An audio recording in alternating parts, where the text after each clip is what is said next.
When you read about the history of the U.S. monetary system, usually individuals begin with the establishment of the first United States Bank under Alexander Hamilton.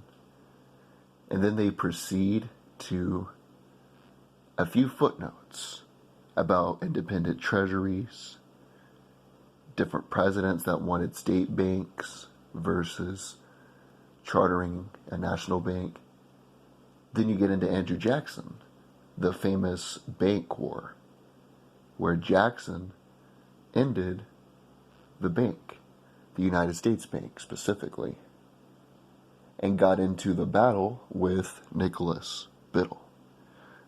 So often you'll hear that Nicholas Biddle is a Rothschild agent. I've looked for confirmation, but I've been yet to be able to find it. I mean, if we're going to hold the mainstream media to a certain standard, that they cannot repeat baseless allegations, I think it is only fair to hold every individual to the same standard. And so I've yet to been able to find anything about that. But what is known is that Andrew Jackson ended the banks. And then typically people will speed ahead to the 1913 Federal Reserve Act. Now when people do that, they aren't wrong. They aren't attempting to lie to you. And they aren't steering you in the wrong direction. However, they are a bit incomplete. There were two major pieces of legislation that set into place the infrastructure that made the Federal Reserve possible. And these are the National Banking Acts of 1863 and 1864. These were two United States federal banking acts that established a system of national banks, and created the United States national banking system. See, without the national banking system, they could not have set up the Federal Reserve to print the currency.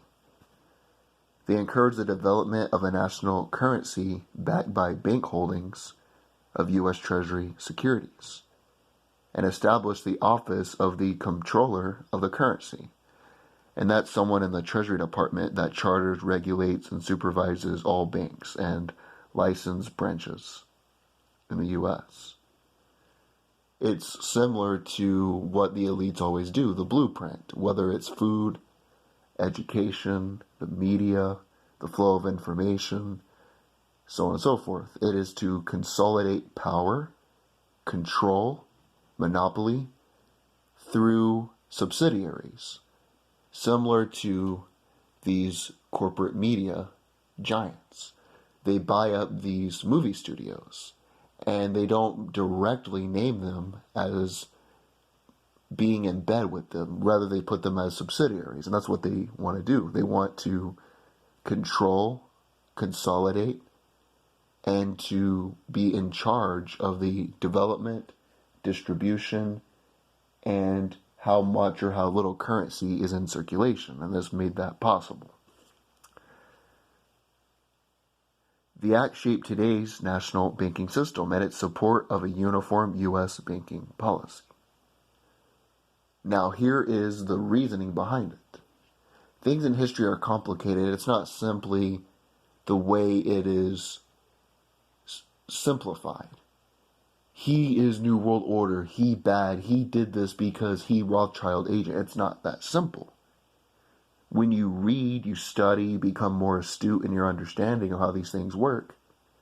Any complicated conflict, whether it's a war, a banking system,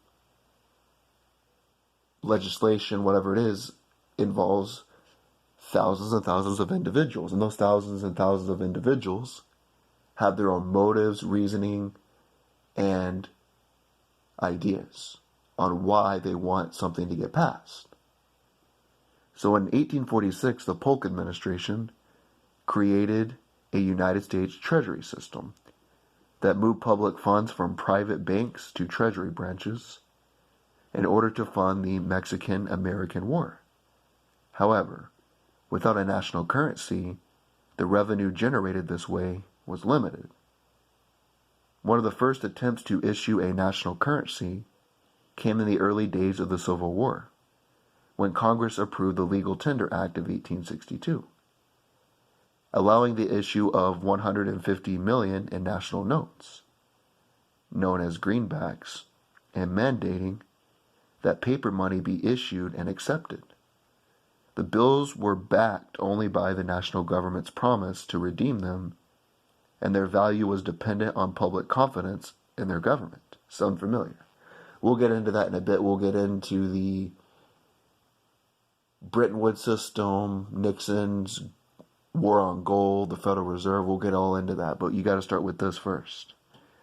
Many thought this promise backing the bills was about as good as the green ink printed on the side, hence the name greenbacks. The second Legal Tender Act, enacted July 11, 1862, in a joint resolution of Congress, and the third Legal Tender Act, expanded the limit to $450 million. So they expanded the limit of the control of the money. Now, as I stated, this was simply in this circumstance to pay for the war. The Union needed a way because they also issued the first income tax. This was the first income tax enacted, but before this, the way they got their money was through tariffs. And typically those tariffs came because of cotton. But now that the South, which had the highest manufacturing economy, seceded from the Union, and they did not have that tariff money coming in, they had to find an alternative way to fund the war effort. And they expanded the money supply more and more. So the National Bank Act, which was signed into law February 25th, 1863, this was originally known as the National Currency Act, was passed in the Senate by a 23-21 vote, and was supplemented a year later by the National Banking Act of 1864. The goal of these acts were to create a single national currency, a nationalized bank chartering system, and to raise money for the Union war effort. The act established national banks that could issue notes, which were backed by U.S. Treasury and printed by the government itself. To further control the currency, like I said, the goal of the elites is to consolidate everything: education, money, the flow of information. The act taxed notes issued by state and local banks, essentially pushing non-federally issued paper out of circulation. And so one of the reasons, like I said, every conflict is very, very complicated when it involves millions of people. But one of the reasons the South seceded was because they wanted more state control. Now, slavery played a role. See, I'm not one of those people. I'm a free thinker. I'm not one of those people that would tell you that the entire reason for the conflict was slavery. But I'm also not disingenuous, and I'm also a fan of accuracy, so I will not tell you that slavery did not play a role in the conflict itself.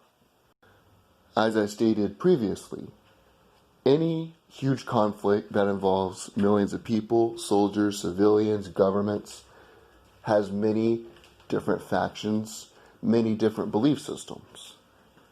One of the things that the South wanted was to be able to print their own currency. Think about this. As I stated in my previous video, during the Great Depression, the U.S. still had roads, they still had milk, farms, resources, but no currency, no legal tender, as they call it today, to exchange those goods and services, the distribution of them. So people starved. It wasn't a lack of resources, it was a lack of exchange. And so the South, one of the things they wanted to do was be able to print their own currency. That way they could exchange goods and services. But after the National Banking Acts of 1862 and 1863, they put a tax on state banks, making it impossible basically they bankrupted those banks. Think about it. If a bank printed currency and every time it printed that currency it was taxed, what would be the result of that process? Well, essentially, you'd be adding debt to the debt, like a house of cards, and that sucker would come falling down, right? And that's essentially what happened. And that laid the infrastructure in place, because without a single national currency, without a way to distribute that currency, and without consolidation and control, the 1913 Federal Reserve Act would have been impossible.